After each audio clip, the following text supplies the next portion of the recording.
Current Affairs, panig sa katotohanan, panig sa bayan. Kanina, bagyong Pepeng bumuwelta pabalik ng Northern Luzon. Ngayon, bagyo naglandfall sa Ilocos Norte. Malacanang, pinakalma ang mga negosyante sa price ceiling ng mga produkto. Supermarket owners may apila. Exclusive, mga nakalibing sa sementeryo, tinangay ng baha sa Zambales.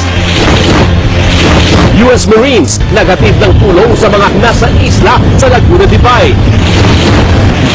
Presidentiables, pabor na ipaubaya sa mga lokal na pamahalaan ang paggastos sa Calamity Fund. Exclusive, kulungan ng itik sa Laguna, pinaubrang classroom, ilang estudyante, kinati.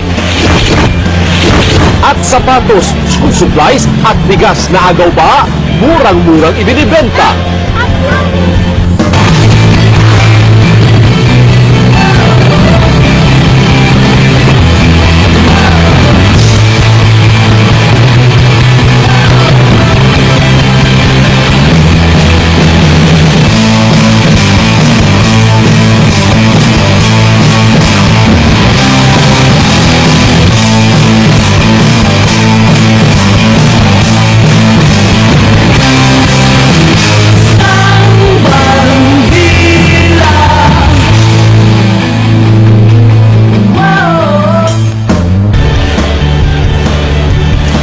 Sa mga balitang bumabandila, imbes na umalis na, lalo pang umusad papasok ng bansa ang bagyong Pepeng. Signal number 3 pa rin ngayon sa Ilocania at Northern Cagayan. Alamin natin ang mga nangyayari ngayon doon. At live mula sa Lawag City, Ilocos Norte,